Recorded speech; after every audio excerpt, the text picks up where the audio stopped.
Olá pessoal, meu nome é Mariana, sou professora de Língua Portuguesa 3 e essa é a nossa segunda aula. O tema da aula de hoje é texto dissertativo argumentativo, tá certo? Na aula anterior, nós vimos como o sentido funciona. Nós vimos que o texto é como uma peça um pouco imperfeita que só funciona com outras peças e pela nossa interpretação, como se a nossa interpretação fosse o óleo ali que pudesse movimentar toda a estrutura textual das relações entre um texto e outro, entre uma peça e outra. O analista deveria, como vimos, se colocar entre essas peças para poder compreender onde esse texto e como esse texto, essa peça funciona. Hoje pensaremos como um texto é construído. Que efeitos de sentido eu posso dar ao dizer de um modo e não de outro? A interpretação continua sendo importante para que saibamos bem escrever. E é isso que vamos tratar nessa aula de hoje, cujo tema é o texto dissertativo argumentativo, tá certo? Estou aqui num outro esquema de aula, vamos ver se a gente consegue falar e passar os slides aí para vocês. Quaisquer dúvidas, meu e-mail está aí, me chamem pelo Moodle, tá? Não se acanhem. Bom, os objetivos da aula são esses, tá, pessoal? Compreender como o texto dissertativo argumentativo, aquele que cai nos vestibulares, aquele que cai no Enem, como esse texto funciona, tá? Compreender a estrutura desse texto e aprender algumas técnicas para isso, tá?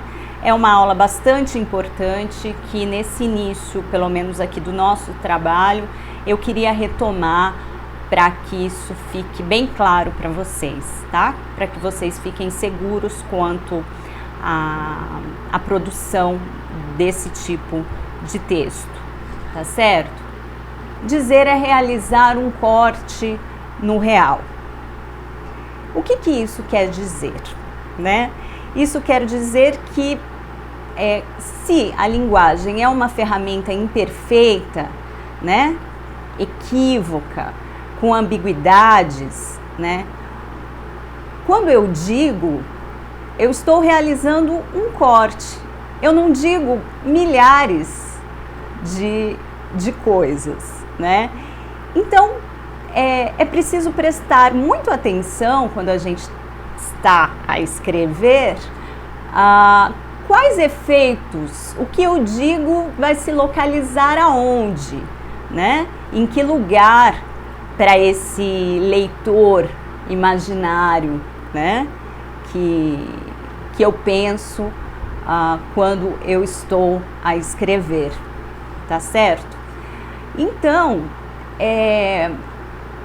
essa é a questão de fundo que a gente pensa quando a gente está escrevendo, né?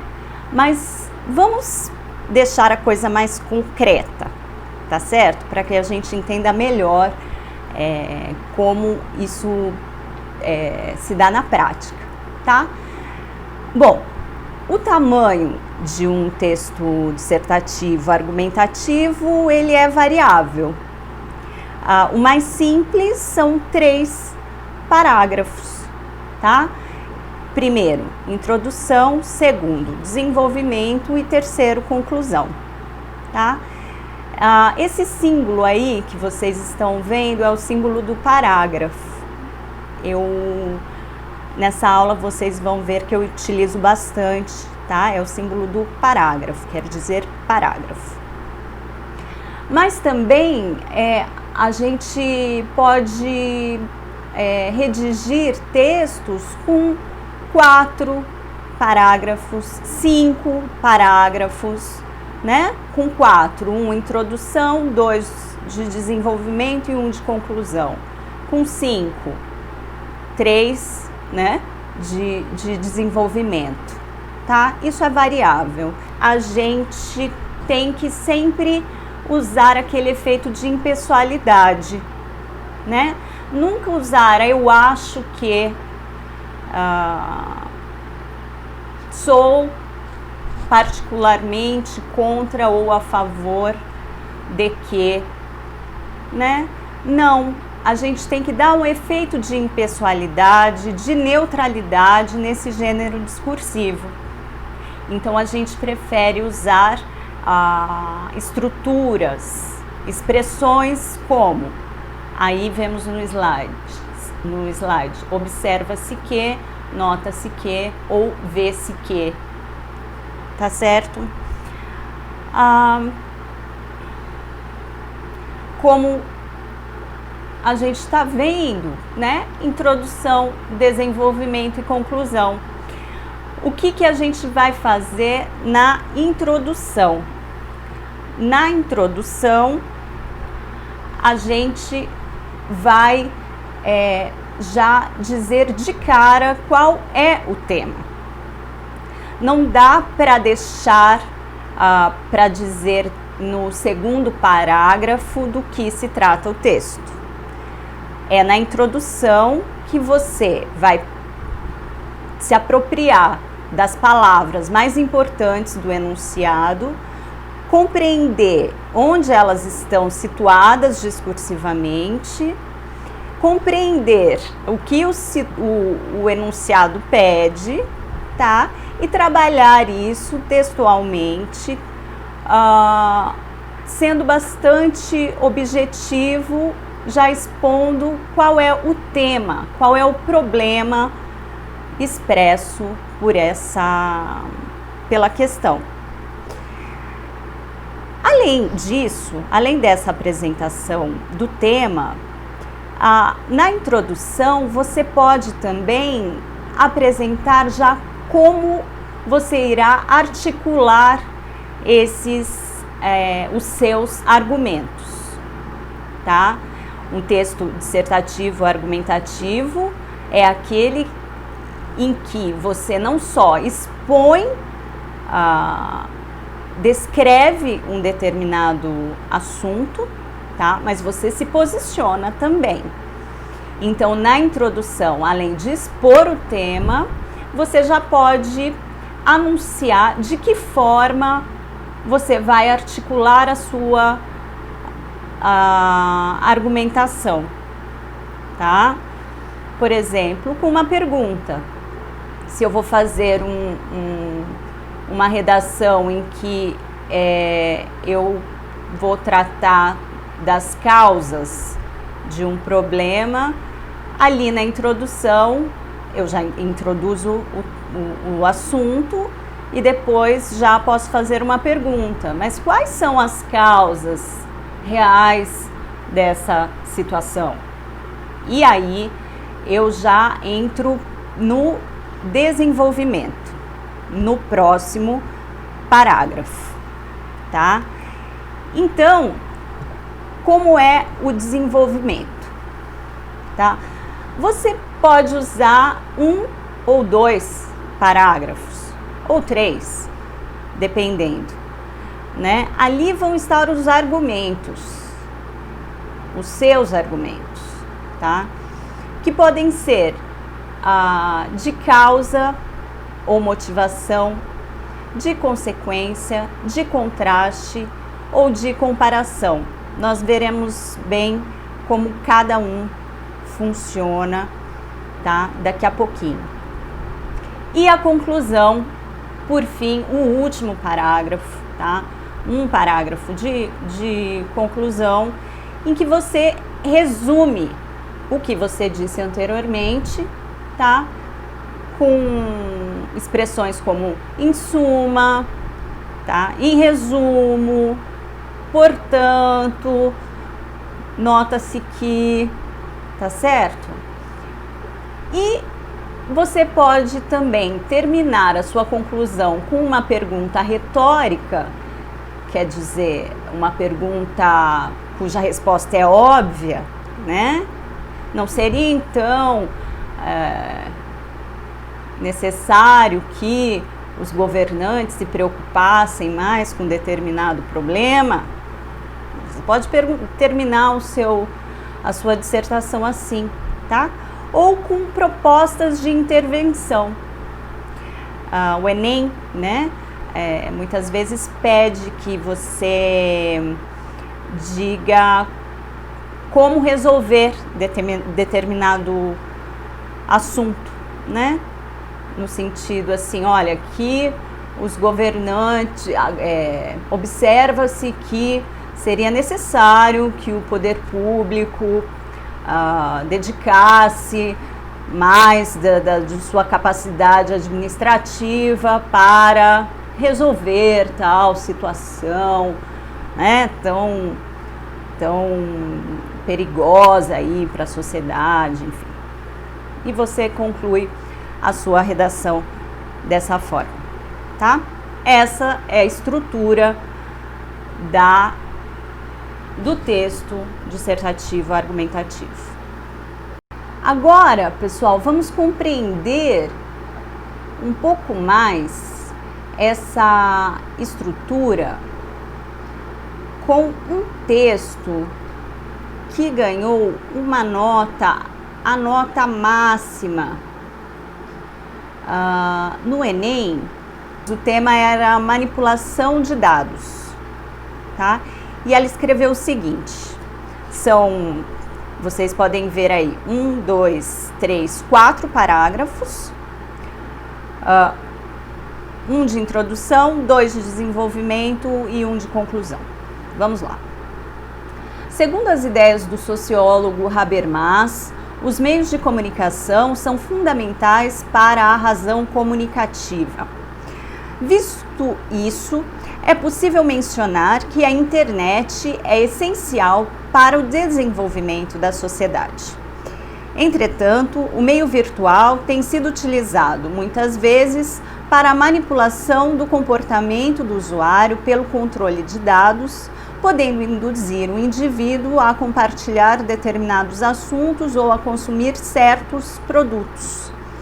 Isso ocorre devido à falta de políticas públicas efetivas que auxiliem o indivíduo a navegar de forma correta na internet e à ausência de consciência de grande parte da população sobre a importância de saber utilizar adequadamente o meio virtual.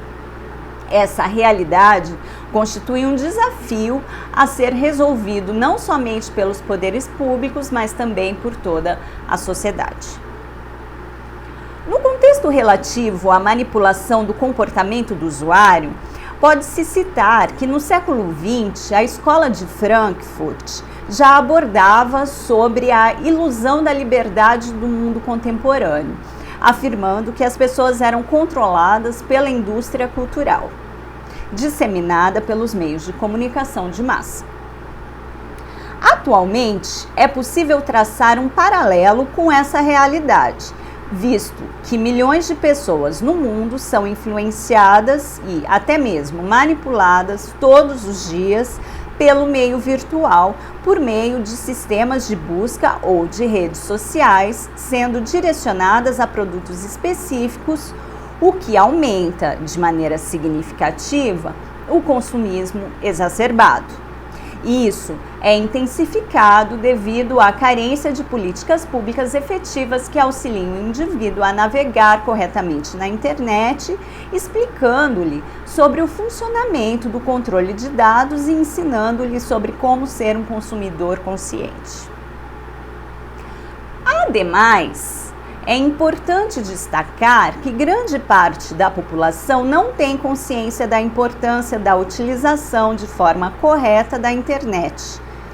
visto que as instituições formadoras de conceitos morais e éticos não têm preconizado, como deveriam, o ensino de uma polarização digital, como faz o projeto DIGIPO, Digital Polarization Initiative, o qual auxilia os indivíduos a acessarem páginas confiáveis e assim diminui o compartilhamento de notícias falsas que muitas vezes são lançadas por moderadores virtuais.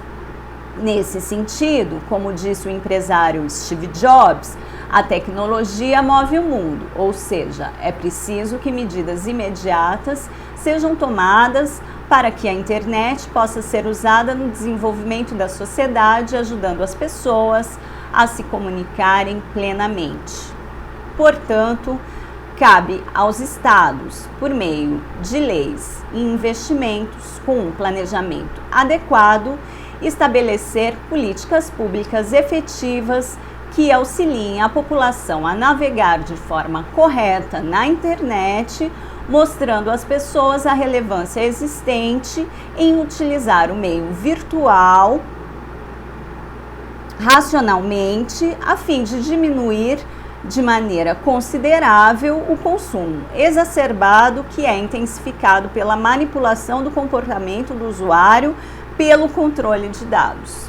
Além disso, é de suma importância que as instituições educacionais promovam, por meio de campanhas de conscientização para pais e alunos, discussões engajadas sobre a imprescindibilidade de saber usar de maneira cautelosa a internet, entendendo a relevância de uma polarização digital para a conscientização da razão comunicativa, com o intuito de utilizar o meio virtual para o desenvolvimento pleno da sociedade. Lívia Taumaturgo, 18 aninhos, de Fortaleza, Ceará, fez essa redação e se saiu muito bem no Enem. Vamos compreender por que ela se saiu bem? Porque, primeiro, ela fez uma introdução que ela apresentou o problema, tá? Qual é o problema, pessoal? Meios de comunicação e internet são fundamentais para a sociedade, né? Mas a manipulação de dados que faz que as pessoas sejam manipuladas pela propaganda e consumam além do que realmente necessitam. Esse é o problema, correto? E qual que é a tese dela, pessoal? A tese dela é que são duas as causas desse problema. A primeira causa é a falta de políticas públicas, a falta de um Estado que intervenha de alguma forma nesse funcionamento, tá? E a segunda causa é a falta de uma consciência do usuário. Na introdução, ela já colocou isso. Qual é o problema? E ela já anunciou qual é a tese dela, que são duas as causas disso. O que ela vai fazer a partir dessa introdução? Ela vai simplesmente colocar no desenvolvimento, discorrer sobre a primeira causa, no segundo parágrafo, e sobre a segunda causa, no terceiro parágrafo, que é o desenvolvimento, tá? Então, ali no segundo parágrafo do texto, ela discorre sobre a primeira causa, que é o quê? O controle pela indústria cultural e falta do Estado e de políticas públicas para isso. No terceiro parágrafo, ela vai discorrer sobre a segunda causa, que é a falta de consciência do usuário. tá? E na conclusão, que é o último parágrafo, ela vai propor as soluções para esse problema. E quais são as soluções? Para a primeira causa e para a segunda causa. Para a primeira causa é que o Estado promova ações de políticas públicas que auxiliem a população a navegar, tá? E a outra solução, qual que é? É a relacionada à segunda causa. Que escolas, por exemplo, que instituições de ensino, por exemplo, por meio de campanhas educacionais, promovam a conscientização da população. Então, não é complicado. Parece ser complicado, mas não é. O que é feito? Aí é uma introdução, o tema mais duas causas, o desenvolvimento dessas causas e uma conclusão, resumo, que é uma solução para cada uma delas. Tá? Vamos passar para o próximo slide. Então, quais seriam os tipos de textos dissertativos argumentativos que eu poderia fazer, né? Nós vemos aí, por exemplo, esse primeiro aí das causas, né? Que foi o que ela usou, né? E como que a gente usa isso? Escrevendo algo do tipo: a primeira causa deve-se a segunda motivação relaciona-se com, ou tal fenômeno é causado por, ademais, né? Além disso, deve-se também a, tá? Estou elencando causas. E na conclusão, como fica? Poderia ficar assim: portanto, para que tal não ocorra, é necessário, e aí a gente coloca qual seria a ação para agir contra essas causas. Esse é o tipo de texto que a Lívia, né? Lívia é o nome dela, fez. Um outro tipo de texto seria elencar consequências de um problema, tá? Então, por exemplo, existe determinado problema e eu vou elencar quais são as consequências, tá, da continuidade desse estado de coisas, tá? E aí eu poderia usar, além do consequentemente, né, dizer as consequências para a população são nefastas, como, por exemplo, aí eu vou discorrer no desenvolvimento. Trabalho com argumentação por exemplos, com exemplos, né? Com situações ou com números, com pesquisas. E na conclusão, nesse tipo de redação que trabalha consequências, eu posso dizer: portanto, as consequências de tal posicionamento, né, não devem ser desprezadas por isso, né? Ou, em suma, tá? Olha eu utilizando aí os artifícios olha esses articuladores aí para dar coerência e coesão ao texto. Em suma, as consequências deveriam ensejar maior preocupação dos governantes, visto que blá blá blá blá blá blá blá blá blá. Tá? Outro tipo de texto, um texto que fale sobre as consequências. Outros tipos de textos, pode ter um tema que enseje ou que me permita que eu trabalhe com comparações, tá? Com situações similares, tá? seria algo do tipo: se o argumento é esse, para que, né, sejam favoráveis a, enfim, determinada coisa, o mesmo valeria para quando, né, você tomar situações, comparar situações, né, na sua argumentação. Uma situação X que tem uma consequência Y, uma situação Z que é parecida à situação X também deveria ter a mesma consequência, né? É assim que funciona esse argumento por comparação. E ela também fez uma comparação nesse texto, né? Que a internet, tal qual a indústria cultural de massa, aquela, né, que tinha só a televisão, passava só a propaganda em massa para todo mundo, né? Hoje a internet não. Ela sabe para quem ela vai fazer determinada propaganda, justamente porque ela se apropria dos dados, né? Vigia os dados das pessoas e ela faz uma propaganda direcionada, né? E a Lívia fala isso no texto dela, né? Que a internet, tal qual a indústria cultural, manipula o gosto das pessoas. Estou comparando, né, duas situações.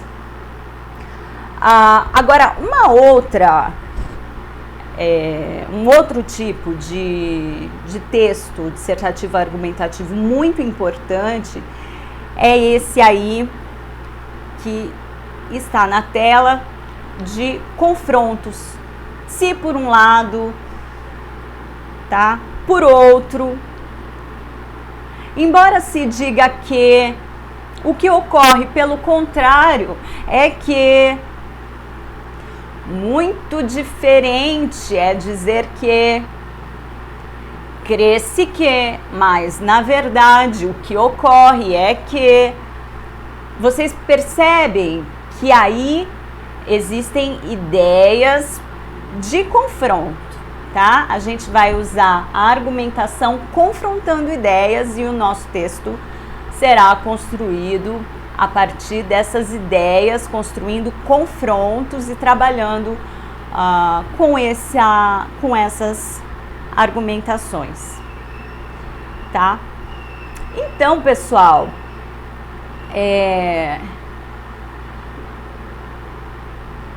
para concluir, tá? Vocês espero que tenham conseguido observar como é essa estrutura e como não é difícil, tá? Vai depender do tema que vocês estiverem ali se deparando, tá? E com a bagagem cultural, com a bagagem que vocês já têm, vocês são capazes de redigir um texto dissertativo, argumentativo, tá? Se você soubesse planejar e pensar com lógica, tá? Como? Vamos lá ver como. Primeiro você vai observar o tema.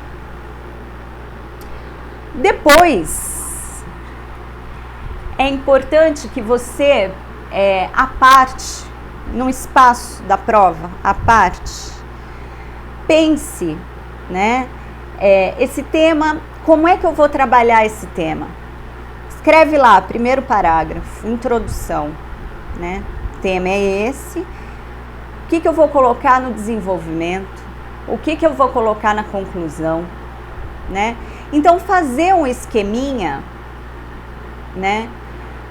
Vou trabalhar com causas,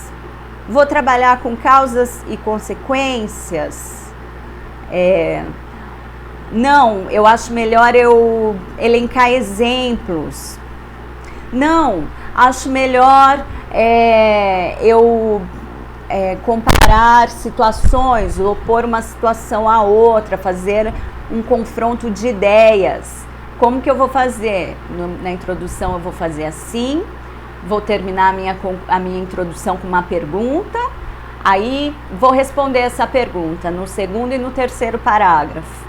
E na conclusão eu vou terminar deixando claro o meu posicionamento e o que eu acho que deveria ser feito. Então, faz um esquema do lado, tá? E pensando nesses articuladores de coesão e coerência, tá?